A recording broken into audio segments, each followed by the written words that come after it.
What's up, everyone? Back for another beer review, and today is Wednesday, which of course means it's time for another Western New York Wednesday here on the channel. And the beer I'm reviewing today, once again, comes from the Froth Brewing Company, and they are out of Buffalo, New York, and this is their Toasted.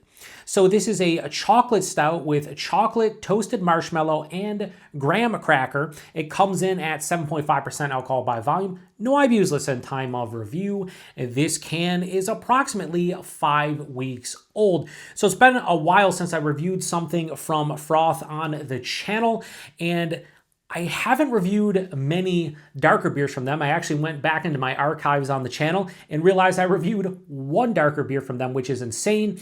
They don't release a ton of darker beers, but from time to time they'll kick something out. So when I saw this get released, I'm like, all right, we'll give it a go. Now, I also want to give a huge thanks and shout out to Chris, who is the owner of Brewed and Bottled, which is my favorite local bottle shop of choice here in the Buffalo, New York area, and more specifically Lewiston, New York, because he mentioned something about this that I didn't pick up on at all, and that's because he got a keg of this and he had it on tap, and he noticed on Instagram they said something about this that was a bit different that they don't list on the label. So they do say on Instagram that this stout was so popular last time that we had to bring it back again, but with a fun twist. This time around, we blended in stout aged 35 months in Willet Rye Whiskey barrels. So this is essentially a barrel-aged blended like pastry stout, but they don't mention it anywhere on the label. And as you can see with the label, it's crazy dark. Like you'll see it, I put it up here, but I can barely read like the description because you see it with like all the light and it's zoomed in and stuff. It has, like, you can barely even see it. But anyway,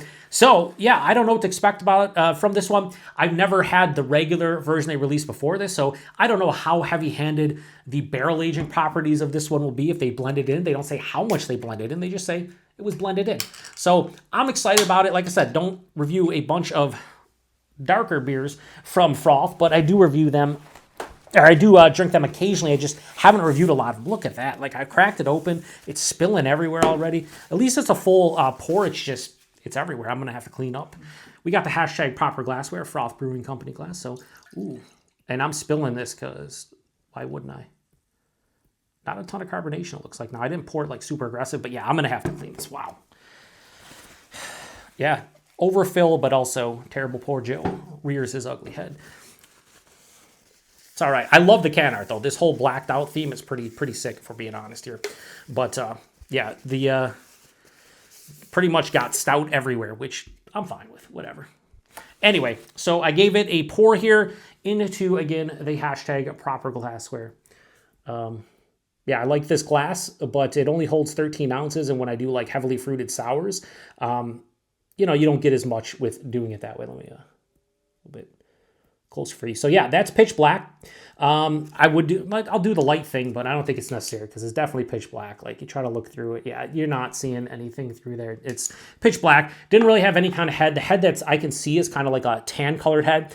Didn't generate anything. Like I said, I didn't pour it super aggressive, but also there's just no head. Probably from all the adjuncts in here. Let's get a nose.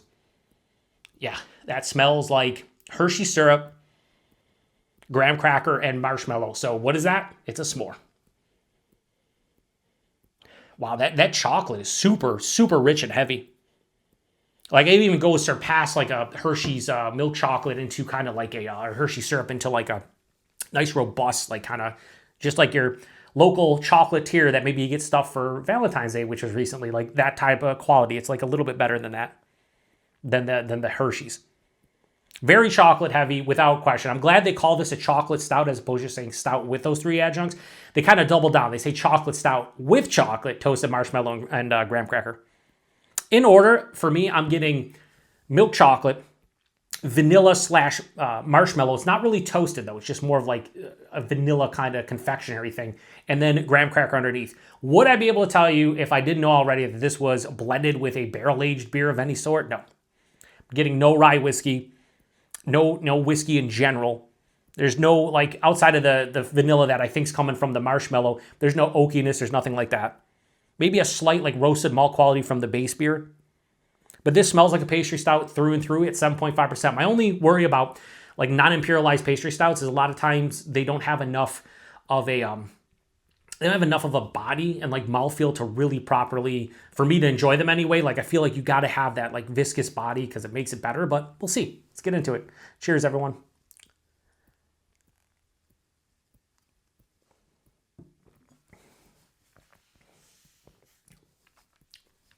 I just got a little bit of that rye whiskey. Oh, that's nice.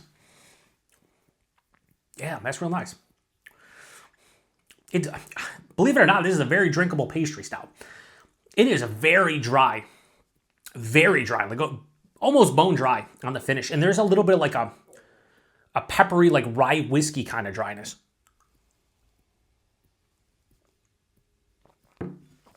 Buying the 7.5%, it's a bit thin. It's medium, maybe even a touch under medium, so it's definitely thin, which is a bummer.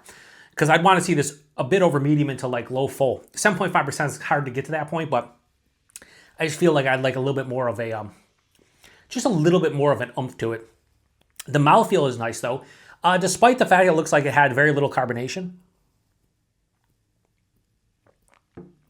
It does have a little bit more than it looked, but it's still like mild to moderately carbonated. It's definitely, I wouldn't even say soft, it just lacks carbonation. It's quite smooth, a little bit of creaminess. So body is definitely thin, mouthfeel, little flat. I want a little bit more carbonation. I think it would really work well. Maybe with the blended in beer because it was probably a huge ABV beer that they blend in.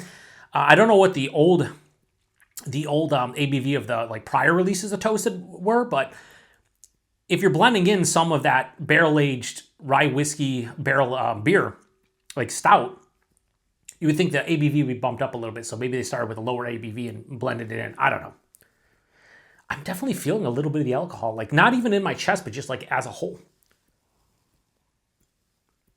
The taste, this is very chocolate heavy. From front to back, it is a sweet milk chocolate, underlying roasted kind of malt quality.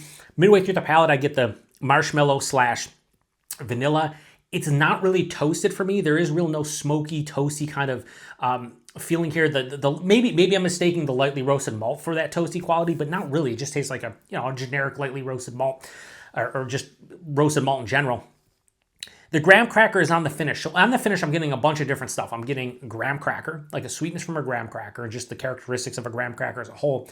I'm getting a touch of that rye whiskey, which is, it's not too big, but it's noticeable. And then I'm getting a huge like oak tannin dryness. Like I said, this is bone dry, but it's coming from both the barrel and just probably the base beer itself.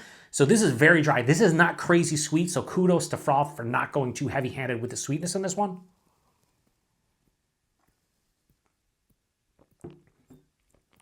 7.5%, like I said, can't tell in the palate, can't tell in the chest, but I'm just getting this weird overall like sensation of like this has a booze to it.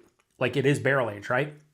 If I was doing this blind, would I call out that rye whiskey? I might say this has kind of like a barrel aged presence. Would I specifically say rye whiskey? No, I'm not getting specifically rye whiskey, but I'm getting the barrel from rye whiskey, I think. And a little bit of the booze, but again, it's more like omnipresent of my whole body as opposed to on the palate or in the chest. This is really nice. I do like that dryness. It really helps it out. It's not amazing. I'm not like losing my shit over it, but I think it's a nice darker beer from Froth, which again, they're not known for. They do a lot of crazy like barrel-aged beer releases where it'll be like on tap only. You can get crawlers of it. They've done some bottle releases in the past, but I usually opt for their liquid lollipops or their IPAs. I'm gonna pour the rest in, or most of it, just to see if there's any goodies at the bottom that I am missing. See if I can get the rest in here. Oh, yes, I can. I just want to see if that changes up the flavor profile. If there's, I don't know if you'll be able to hear that. Yeah, it stopped. It kind of fizzed up like a soda pop.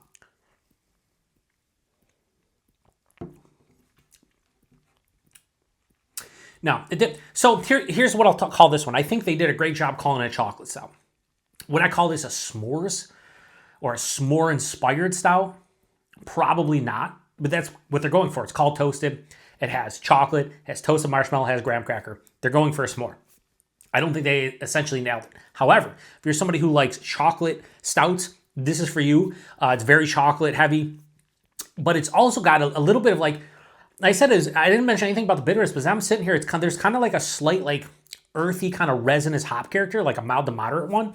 So this has a little bit of hop character to it. So again, this is very well balanced for what is essentially a pastry stout. And I don't think the rye whiskey is bringing anything to the table really outside of that dryness with a touch of like a spirit sensation, but very minute.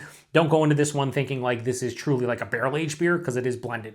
But yeah, I'm pretty happy with it. I'm just not like super over the moon with it. So toasted from toasted from Froth, TH, not ST. I am going to give this a high 4 to 5. I'll go 4.05. As a beer, like let's just say as a beer, it's a 4.05. As like a s'more inspired stout, I'd go like low 4, high 3.75, like 4 point. I go like 3.85, 3.9. They didn't necessarily nail it, I don't think. But it's damn good. Plus the label art's pretty fantastic, if we're being honest here. I do like this label art quite a bit. I like just the whole blackout vibe. It's just very tough to read in person. So keep that in mind for sure.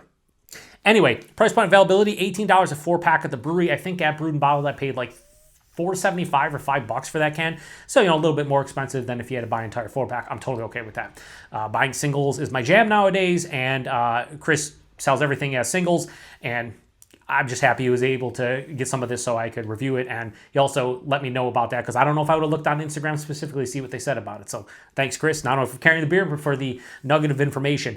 And availability, I don't know with Froth outside of, obviously they're available here in the Buffalo, New York area. Some places carry their stuff. You can go to the brewery. I don't know if, I think at some point they were in like Ohio, maybe even Michigan.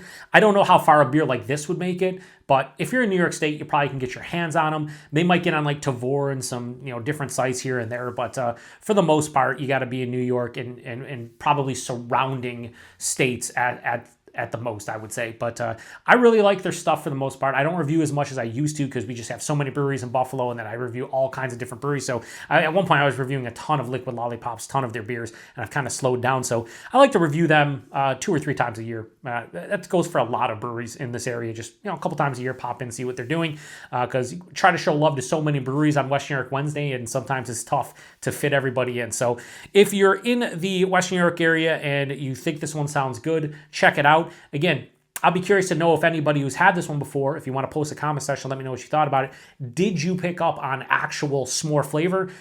I got mostly chocolate with like a hint of vanilla and a slight little bit of graham cracker on the finish. I wouldn't say this is a full-on s'more or s'mores. This is more of like a chocolate stout with a little bit of vanilla and graham cracker. So I still think it's good, and if you like a chocolate stout, then I don't see how you wouldn't enjoy this one. So anyway, I'm going to shut this one down. That does it for another Western New York Wednesday. Check back next Wednesday for another offering from the Western New York region. And until then, I did say 7.2% or 7.5%. And yeah, I mean, I would say as a whole, that's kind of where it lands. Body's a bit thin, but I do just have this overall feeling of like, just, I don't want to say I'm drunk, but I just feel kind of like nice, warm.